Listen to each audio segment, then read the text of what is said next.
ನಮಸ್ತೆ ಸ್ನೇಹಿತರೆ, welcome to my YouTube channel journey with Mala. ಎಲ್ಲರೂ ಹೇಗಿದ್ದೀರಾ? ಐ ಹೋಪ್ ಎಲ್ಲರೂ ಚೆನ್ನಾಗಿದ್ದೀರಾ ಅಂತ ಅಂದ್ಕೊಂಡಿದ್ದೀನಿ. ಇವತ್ತು ಭಾನುವಾರ ಆಗಿದೆ. ಸೊ ಬನ್ನಿ, ಭಾನುವಾರ ನಾನು ಹೇಗೆಲ್ಲ ಟೈಮ್ ಸ್ಪೆಂಡ್ ಮಾಡಿದೆ ಅಂತ ಹೇಳ್ತೀನಿ. ಇವತ್ತು ಭಾನುವಾರ ಆಗಿದ್ದರಿಂದ ನಾವು ಯಾವುದೇ ಥರ ಡಿಟಾಕ್ಸ್ ಡ್ರಿಂಕ್ಸ್ ಮಾಡ್ಕೊಂಡಿರಲಿಲ್ಲ. ಬೆಳಗ್ಗೆನೇ ಟೀ ಮಾಡ್ಕೊಂಡು ಟೀ ಕುಡಿದ್ವಿ. ನಾನಿರೋಂಥ ಮನೆ ಫ್ರೆಂಡ್ಸ್ ಇದು.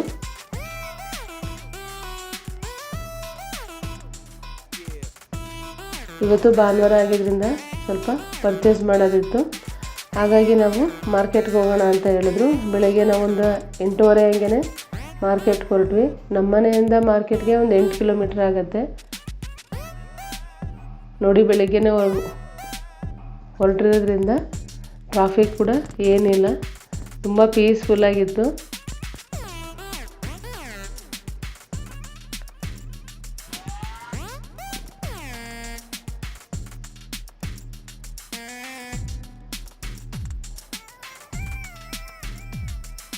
ಮೈಸೂರು ನೋಡಿ ಎಷ್ಟು ಸೈಲೆಂಟಾಗಿದೆ. ಇದು ಕೂಡ ಅಗ್ರಹಾರ ಸರ್ಕಲ್ಲು.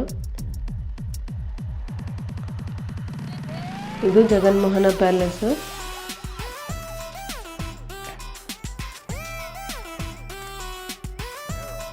ನನಗೆ ಭಾನುವಾರ ಒಂದೇ ದಿನ ಟೈಮ್ ಸಿಗೋದು. ಹಾಗಾಗಿ ಭಾನುವಾರದತ್ತು ಮನೆಗೆ ದಿನಸಿ ಆಗಿರ್ಬೋದು, ಮತ್ತೊಂದಾಗಿರ್ಬೋದು, ಅದನ್ನು ಕೂಡ ನಾನು ಭಾನುವಾರನೇ ಪರ್ಚೇಸ್ ಮಾಡ್ಕೊಂಡ್ಬಿಡ್ತೀನಿ.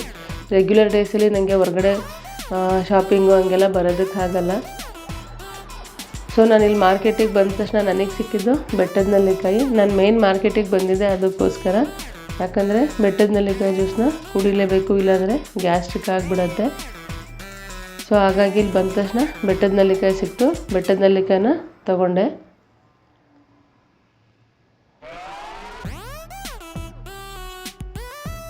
ಬೆಳಿಗ್ಗೆ ಬೇಗ ಬಂದಿದ್ದರಿಂದ ಜನ ಕೂಡ ಅಷ್ಟೊಂದು ಇರಲಿಲ್ಲ.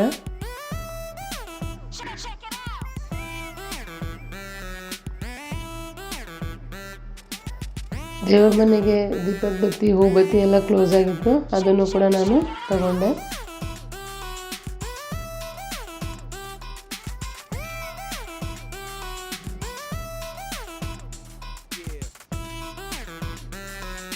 ನೋಡಿ, ದೇವರಾಜ ಮಾರ್ಕೆಟು ಎಷ್ಟು ದೊಡ್ಡ ಮಾರ್ಕೆಟು. ಇದು ಮೈಸೂರಲ್ಲೇ ಇರೋಂಥ ಒಂದು ದೊಡ್ಡ ಮಾರ್ಕೆಟು. ಇಲ್ಲಿ ಸುತ್ತಮುತ್ತ ಹಳ್ಳಿಯವರೆಲ್ಲ ಏನೇ ಬೆಳೆದ್ರೂ ಕೂಡ ಇದೇ ಮಾರ್ಕೆಟಿಗೆ ತಂದು ಸೇಲ್ ಮಾಡ್ತಾರೆ. ನಾನು ಪೂಜೆಗೆ ಗುಲಾಬಿ ಹೂವು, ತುಳಸಿ ಮತ್ತು ಮಲ್ಲಿಗೆ ಹೂವು ಬೇಕಿತ್ತು. ನಾನು ಒಂದು ಸಲ ತೊಗೊಂಡ್ರೆ ನನಗೆ ಒಂದು 15 ಡೇಸ್ ಬರುತ್ತೆ. ನಾನು ಅದನ್ನು ಫ್ರಿಜ್ಜಲ್ಲಿ ಸ್ಟೋರ್ ಮಾಡ್ಕೊಂಡಿರ್ತೀನಿ.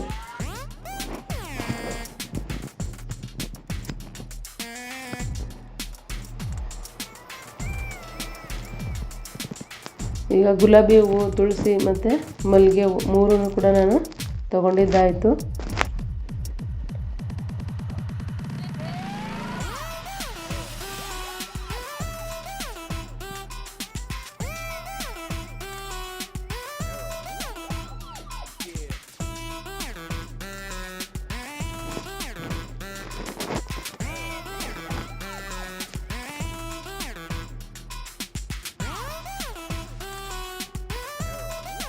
ಈ ಮಾರ್ಕೆಟ್ ಮುಂದೆನೇ ಒಂದು ನಿಮಗೆ ಏನು ಅಲ್ಲೊಂದು ಚಿಕ್ಕ ಗಡಿಯಾರ ಅಂತ ಕಾಣ್ತಿದೆಯಲ್ಲ, ಇದಕ್ಕೆ ಏರಿಯಾಗೆ ಚಿಕ್ಕ ಗಡಿಯಾರ ಇದೆ ಅಂತ, ಚಿಕ್ಕ ಗಡಿಯಾರ ಅಂತಲೇ ಹೇಳ್ತಾರೆ ಅದನ್ನು.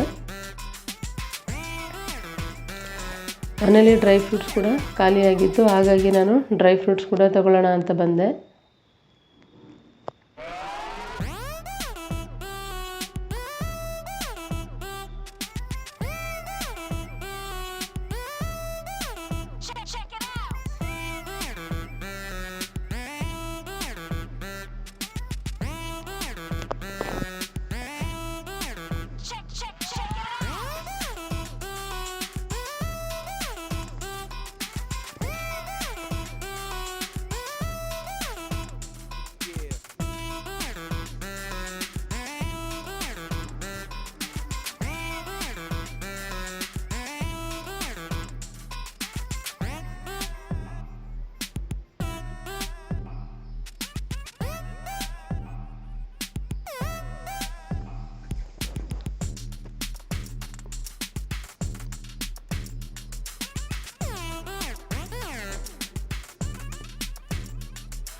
ಡ್ರೈ ಫ್ರೂಟ್ಸ್ ಎಲ್ಲ ಪರ್ಚೇಸ್ ಆದಮೇಲೆ ಸ್ವಲ್ಪ ಸೊಪ್ಪು ತಗೊಳ್ಳೋಣ ಅಂದ್ಕೊಂಡು ಸೊಪ್ಪಿನ ಹತ್ರನೂ ಬಂದೆ. ಸೊಪ್ಪು ಕೂಡ ತಗೊಂಡೆ.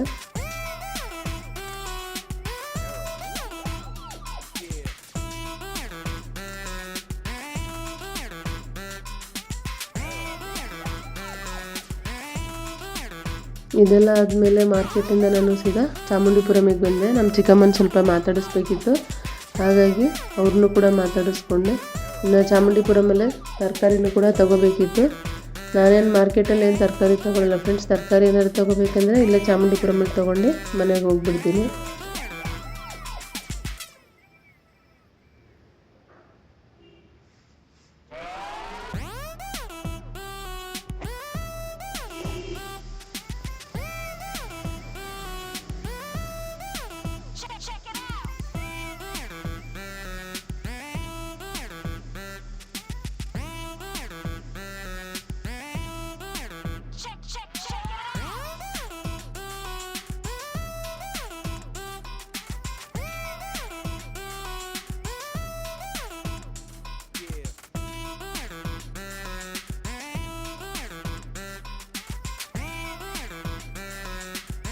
ನಾನು ಹೇಳ್ತಾ ಇದ್ದೆ ಅವ್ರಿಗೆ ಈರುಳ್ಳಿ ಯಾಕೆ ಇಷ್ಟೊಂದು ರೇಟ್ ಆಗಿದೆ ಅಂತ.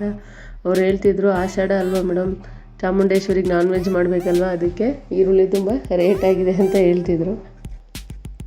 ಸೊ ಇವಾಗ ಶಾಪಿಂಗ್ ಎಲ್ಲ ಮುಗೀತು ಫ್ರೆಂಡ್ಸ್. ನಾವು ಮನೆಗೆ ಹೊರಟ್ವಿ.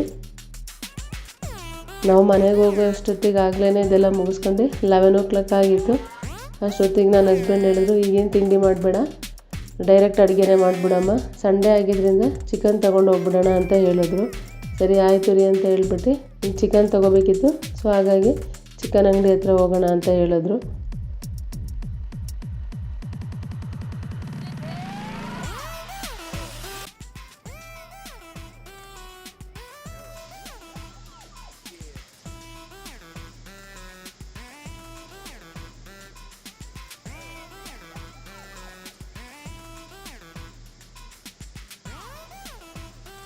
ನೀವು ನೋಡ್ಬೋದು, ಮೈಸೂರಲ್ಲಿ ಸಾಮಾನ್ಯ ಪ್ರತಿಯೊಂದು ಸರ್ಕಲಲ್ಲೂ ಒಬ್ಬೊಬ್ಬರು ಸ್ಟ್ಯಾಚ್ಯೂ ಇರುತ್ತೆ. ನೀವೀಗ ನೋಡಿ ಸ್ಟ್ಯಾಚ್ಯೂ ರಾಮಕೃಷ್ಣ ಪರಮಹಂಸರದು. ಈಗ ನಾನು ಚಿಕನ್ ಕೂಡ ತೊಗೊಂಡೆ. ನಾನು ಚಿಕನ್ ತೊಗೊಂಡು ಬರಬೇಕಾದ್ರೆ ನನ್ನ ಮಗಳು ಫೋನ್ ಮಾಡಿದ್ಲು, ಅಮ್ಮ 11:30 ಆಗಿದೆ, ಇನ್ನು ಯಾವಾಗ ನೀವು ಬ್ರೇಕ್ಫಾಸ್ಟ್ ಕೊಡ್ತೀರಾ, ನಂಗೆ ತುಂಬ ಹಸಿವಾಗ್ತಿದೆ ಅಂತ ಹೇಳಿದ್ಲು. ಸರಿ ಈಗ ಹೋದ ತಕ್ಷಣ ಏನು ಕೊಡೋದಪ್ಪ ಅಂದ್ಬಿಟ್ಟು ನಾನು ಸರಿ ಚಾಕೋಸ್ ತೊಗೊಂಡು ಹೋಗೋಣ ಅಂದ್ಬಿಟ್ಟು ಇಲ್ಲೇ ನಮ್ಮನೆ ಹತ್ರ ಇರೋ ಸೂಪರ್ ಮಾರ್ಕೆಟಿಗೆ ಬಂದೆ. ಚಾಕೋಸ್ ತೊಗೊಂಡೆ. ಹಾಗೆ ಸ್ವೀಟ್ ಕಾರ್ನ್ ತೊಗೊಬರೋದಕ್ಕೆ ಹೇಳಿದ್ಲು, ಅದನ್ನು ಕೂಡ ತೊಗೊಂಡು ಇಲ್ಲಿಗೆ ನಾನು ಶಾಪಿಂಗ್ ಎಲ್ಲ ಮುಗಿಸ್ಕೊಂಡು ಮನೆಗೆ ಹೊರಟ್ವಿ.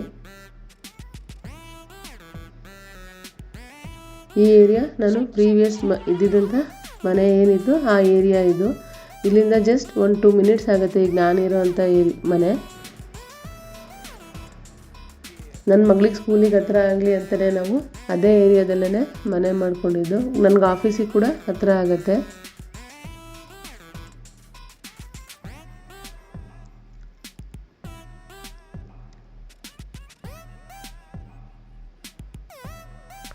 ಸೊ ಟೈಮ್ ಆಗಿದ್ದರಿಂದ ನಮ್ಮ ಹಸ್ಬೆಂಡ್ ಹೇಳಿದ್ರು, ಅಡುಗೆ ಮಾಡೋ ತನಕ ಲೇಟ್ ಆಗುತ್ತಮ್ಮ, ಇನ್ನೊಂದು ರೌಂಡ್ ಟೀ ಮತ್ತು ಬಿಸ್ಕೆಟ್ ಕೊಡು ಅಂದರು.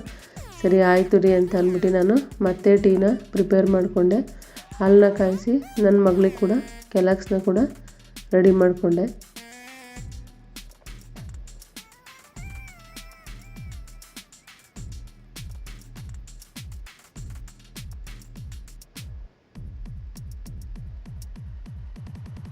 ಸ್ವಲ್ಪ ಟೀ ಕುಡ್ದು ಬಿಸ್ಕೆಟ್ ತಿಂದಮೇಲೆ ನನಗೂ ಕೂಡ ಸ್ವಲ್ಪ ಸಮಾಧಾನ ಆಯಿತು, ನನಗೂ ಕೂಡ ಹಶ್ವಾಗ್ತಾಯಿತ್ತು.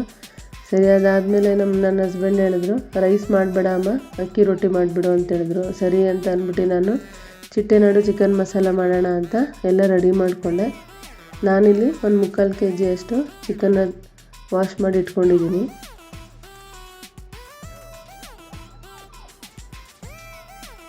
ಈಗ ಮಸಾಲೆನ ಫ್ರೈ ಮಾಡ್ಕೊಳ್ಳೋಣ ಅಂತ ಒಂದು ಪ್ಯಾನ್ಗೆ 2-3 ಟೇಬಲ್ ಸ್ಪೂನ್ ಅಷ್ಟು ಎಣ್ಣೆ ಹಾಕ್ಕೊಂಡಿದ್ದೀನಿ.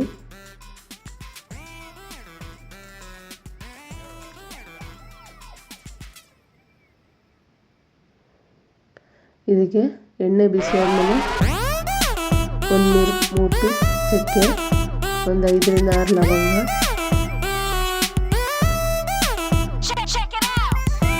2 ಏಲಕ್ಕಿ ಕಾಯಿ, 1 1 ಟೇಬಲ್ ಸ್ಪೂನ್ ಕಾಳು ಮೆಣಸು,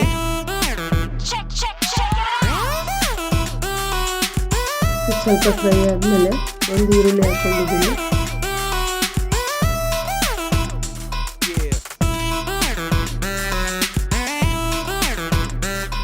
ಇದನ್ನು ಕೂಡ ಸ್ವಲ್ಪ ಫ್ರೈ ಮಾಡ್ಕೋಬೇಕು.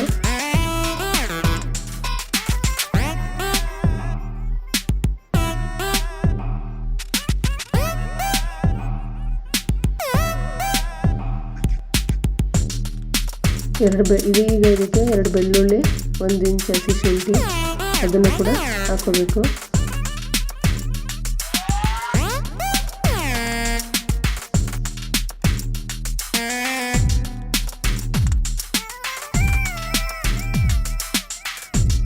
ಈಗ ಇದಕ್ಕೆ 2 ಟೇಬಲ್ ಸ್ಪೂನ್ ಅಷ್ಟು ಧನಿಯಾ ಬೀಜ ಹಾಕಿದ್ದೀನಿ.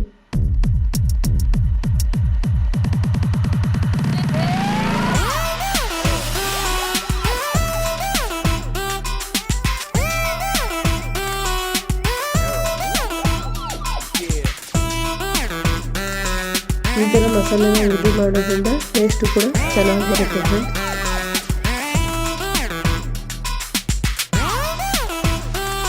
ನಾನೀಗ ಇದಕ್ಕೆ ಕಲರ್ಗೆ ಅಂತ ಹೇಳ್ಬಿಟ್ಟು ಒಂದು 5 ರಿಂದ 6 ಬ್ಯಾಡಗಿ ಮೆಣಸಿನಕಾಯಿ ಹಾಕಿದ್ದೀನಿ.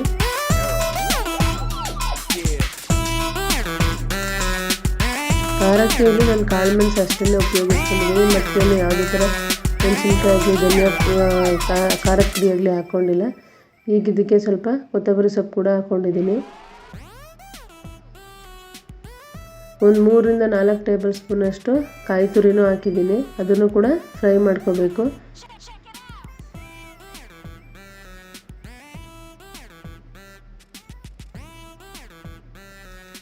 ಇದೆಲ್ಲ ಫ್ರೈ ಆದಮೇಲೆ ನಾನು ಸ್ಟವ್ನ ಆಫ್ ಮಾಡಿ ಒಂದು ಅರ್ಧ ಟೇಬಲ್ ಸ್ಪೂನ್ ಅಷ್ಟು ಗಸಗಸೆನ ಹಾಕಿ ಅದನ್ನು ಹಾಗೆ ಮಿಕ್ಸ್ ಮಾಡ್ಕೊಂಡಿದ್ದೀನಿ ಹುರಿದಿರೋ ಮಸಾಲೆ ಜೊತೆಗೆ. ಈಗ ಇದೆಲ್ಲ ಮಸಾಲೆ ಏನು ಫ್ರೈ ಮಾಡಿದಿಲ್ಲ ಅದೆಲ್ಲ ತಣ್ಣಗಾಗಬೇಕು. ಅಲ್ಲಿ ತನಕ ನಾನು ಪ್ಯಾನ್ನ ಇಟ್ಕೊಂಡು ಪ್ಯಾನ್ಗೆ 2 ರಿಂದ 3 ಟೇಬಲ್ ಸ್ಪೂನ್ ಅಷ್ಟು ಆಯಿಲ್ ಹಾಕ್ಕೊಳ್ತಾ ಇದ್ದೀನಿ.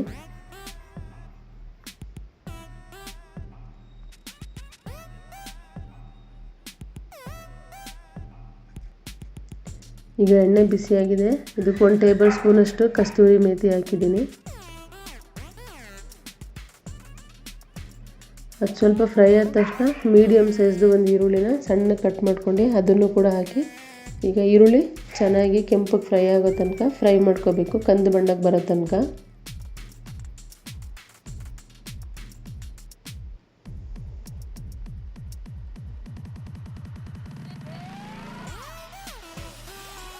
ಈಗ ಇದಕ್ಕೆ ಸ್ವಲ್ಪ ಹೆಚ್ಚಿಟ್ಕೊಂಡಿರೋ ಅಂಥ ಪುದೀನ ಸೊಪ್ಪನ್ನು ಕೂಡ ಹಾಕಿದ್ದೀನಿ.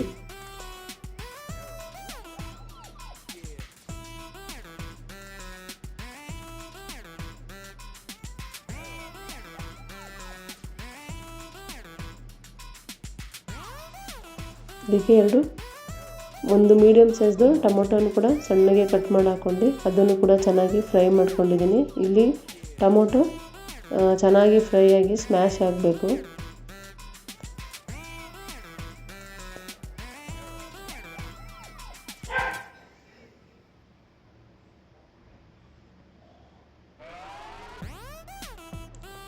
ನಾನು ಇದಕ್ಕೆ 3/4 kg ಅಷ್ಟು ಚಿಕನ್ನ ತಗೊಂಡಿದ್ದೀನಿ.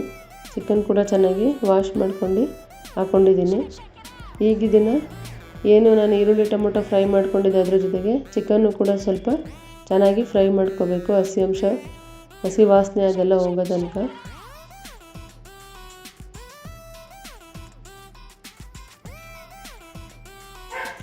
ಈಗ ಇದಕ್ಕೆ ಒಂದು ಅರ್ಧ ಟೇಬಲ್ ಸ್ಪೂನ್ ಅಷ್ಟು ಅರಿಶಿನದ ಪುಡಿ ಹಾಕಿದ್ದೀನಿ.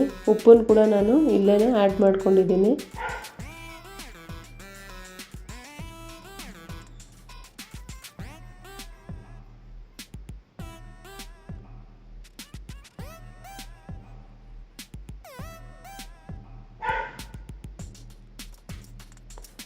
ಈಗ ಏನು ಫ್ರೈ ಮಾಡ್ಕೊಂಡಿದ್ದೆ ಆ ಮಸಾಲೆ ಎಲ್ಲ ತಣ್ಣಗಾಗಿದ್ದೆ ಅದನ್ನು ನಾನು ಮಿಕ್ಸಿ ಜಾರ್ಗೆ ಹಾಕ್ಕೊಳ್ತಾ ಇದ್ದೀನಿ.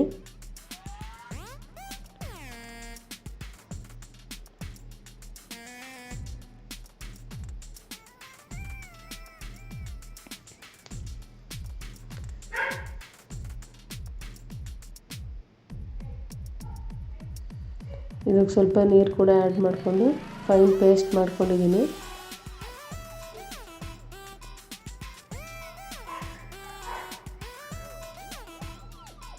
ನೋಡಿದ್ರಲ್ಲ ಚಿಕನ್ನು ಚೆನ್ನಾಗಿ ಫ್ರೈ ಆಗಿದೆ ಇಲ್ಲಿ.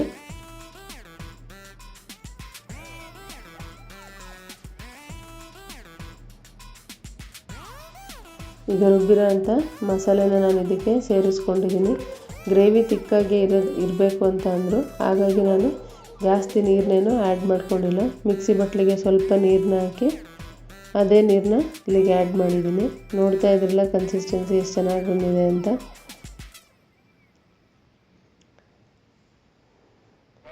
ಈ ಗ್ರೇವಿ ನಿಮಗೆ ಮುದ್ದೆಗೆ, ವೈಟ್ ರೈಸ್ಗೆ, ದೋಸೆ, ಇಡ್ಲಿ, ಚಪಾತಿ ಎಲ್ಲದಕ್ಕೂ ಚೆನ್ನಾಗಿರುತ್ತೆ. ಈ ಥರ ಒಂದು ಸಲ ಟ್ರೈ ಮಾಡಿ ಫ್ರೆಂಡ್ಸ್. ಹಾಗೆ ರುಚಿ ಹೇಗಿತ್ತು ಅಂತ ನನಗೆ ಕಮೆಂಟಲ್ಲಿ ಹೇಳಿ. ಈಗ ನಾನು ಲಿಡ್ನ ಕ್ಲೋಸ್ ಮಾಡ್ತಾಯಿದ್ದೀನಿ. ಒಂದು 2 to 3 ಮಿನಿಟ್ಸ್ ಅದು ಚೆನ್ನಾಗಿ ಬಾಯ್ಲ್ ಆಗಲಿ.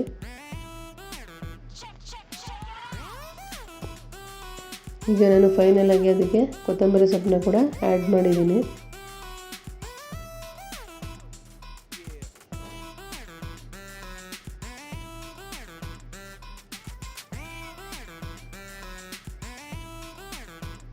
ಈಗ ನಾನಿಲ್ಲಿ ರೊಟ್ಟಿ ಮಾಡ್ಕೊಳ್ಳೋದಕ್ಕೆ ಹಿಟ್ಟನ್ನ ರೆಡಿ ಮಾಡ್ಕೊಳ್ತಾ ಇದ್ದೀನಿ.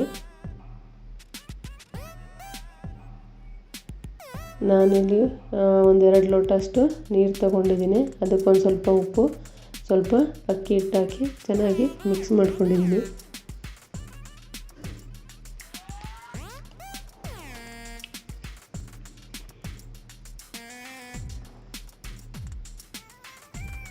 ಹಾಗೆ ಕೂಡ ಹಿಟ್ಟು ಗಂಟಾಗಬಾರ್ದಂತ 1-2 ಟೇಬಲ್ ಸ್ಪೂನಷ್ಟು ಎಣ್ಣೆ ಹಾಕ್ಕೊಂಡಿದ್ದೀನಿ. ಹಿಟ್ಟು ಆ ನೀರು ಏನು ಕುದೀತಾ ಇದೆ ಅದಕ್ಕೆ ಈಗ ನಾನು ಹಿಟ್ಟನ್ನ ಸೇರಿಸ್ಕೊಳ್ತಾ ಇದ್ದೀನಿ.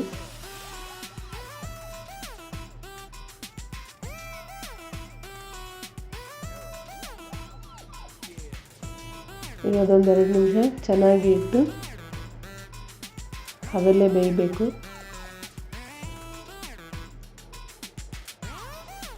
ಈಗ ಒಂದು 2-3 ನಿಮಿಷ ಆಗಿದೆ. ಈಗ ಇದನ್ನು ನಾನು ಮುದ್ದೆ ಥರ ಮಾಡ್ಕೊಳ್ತಾ ಇದ್ದೀನಿ.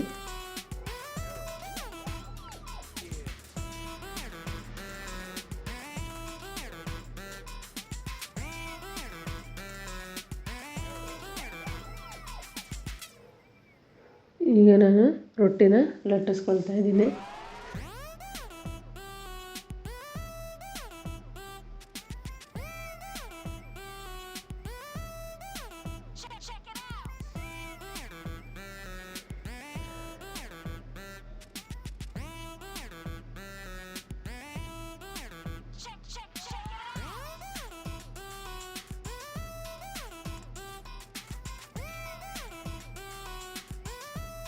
ಈ ಥರ ಹಿಟ್ಟನ್ನ ಚೆನ್ನಾಗಿ ನಾದ್ಬಿಟ್ಟು ನಾನು ರೊಟ್ಟಿನ ಈಗ ಲಟ್ಟಿಸ್ಕೊಳ್ತಾ ಇದ್ದೀನಿ.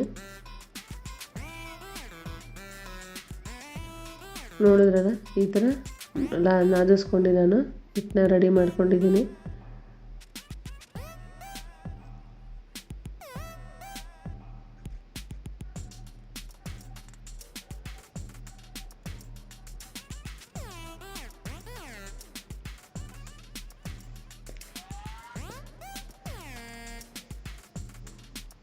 ಈಗ ಹಂಚನ್ನ ಕಾಯಕ್ಕಿಟ್ಟಿದ್ದೀನಿ.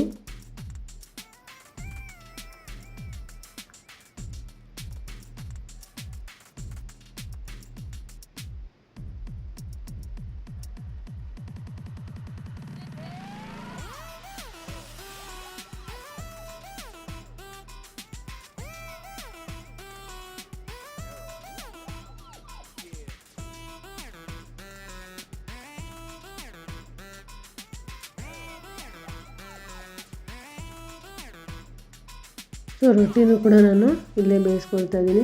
ಒಂದು ಸೈಡ್ ನೀರನ್ನ ಹಾಕ್ಬಿಟ್ಟು ಬೇಯಿಸ್ಕೊಂಡಿದ್ದೀನಿ.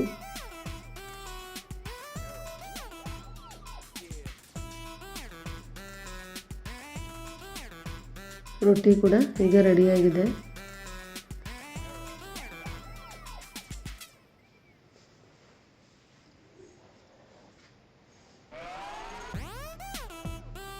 ನೋಡಿದ್ರಲ್ಲ, ಚಿಟ್ಟೆನಾಡು ಚಿಕನ್ ಮಸಾಲ ಜೊತೆ ನಾನು ಅಕ್ಕಿ ರೊಟ್ಟಿ ಮಾಡ್ಕೊಂಡಿದ್ದೆ ಭಾನುವಾರ.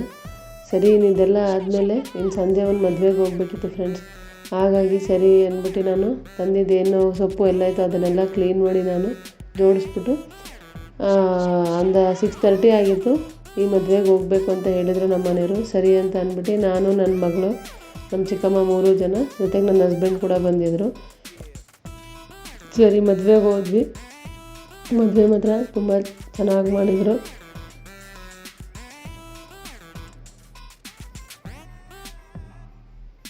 ಇದು ತುಂಬ ಕ್ಲೋಸ್ ಇರೋರು ನನ್ನ ಹಸ್ಬೆಂಡ್ ಫ್ರೆಂಡ್ ಅವ್ರ ಮಗಳದ್ದು ಮದುವೆ, ಹಾಗಾಗಿ ಹೋಗಿದ್ವಿ.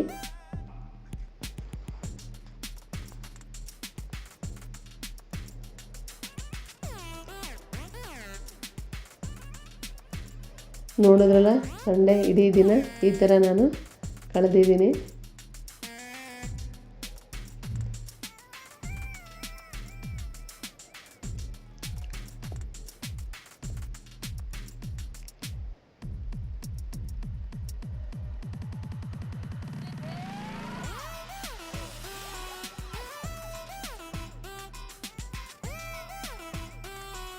ನನ್ನ ಇವತ್ತಿನ ಸಂಡೇ ಈ ಥರ ಇತ್ತು ಫ್ರೆಂಡ್ಸ್.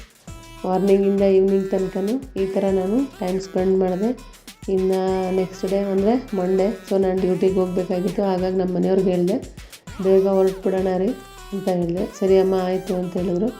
ಬೇಗ ಪ್ರೆಸೆಂಟೇಷನ್ ಕೊಟ್ಬಿಟ್ಟು ಊಟ ಕೂಡ ಚೆನ್ನಾಗಿ ಆರ್ಗನೈಸ್ ಮಾಡಿದರು. ಊಟ ಅಲ್ಲಿ ಬಫೆ ಸಿಸ್ಟಮ್ ಮಾಡಿದರು ಫ್ರೆಂಡ್ಸ್. ಚಾಟ್ಸ್, ಐಸ್ ಕ್ರೀಮ್ಸು ಗೊತ್ತಲ್ಲ ಮಾಮೂಲಿ ಇವಾಗೆಲ್ಲ ಏನಿರುತ್ತೆ ಅದೇ ಥರ ಊಟ ಕೂಡ ತುಂಬ ಚೆನ್ನಾಗಿ ಮಾಡಿಸಿದ್ರು.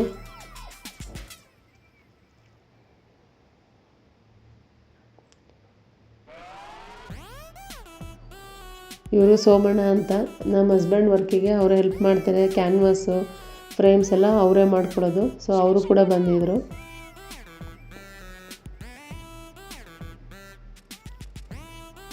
ನೋಡಿದ್ರಲ್ಲ, ಫುಡ್ ಇಲ್ಲಿ ಚಾಟ್ಸ್ ಐಟಮ್ಸ್ ಎಲ್ಲ ಈ ಕಡೆ ಆರ್ಗನೈಸ್ ಮಾಡಿದರು.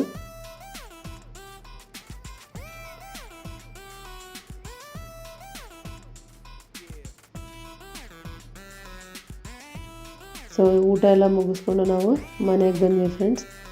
ಹೀಗಿತ್ತು ನನ್ನ ಸಂಡೇ. ಐ ಹೋಪ್ ಈ ವಿಡಿಯೋ ಎಲ್ರಿಗೂ ಇಷ್ಟ ಆಗಿದೆ ಅಂದ್ಕೋತೀನಿ. Thank you friends, thanks for watching. ಹಾಗೆ ನನ್ನ ಚಾನಲ್ನ ಲೈಕ್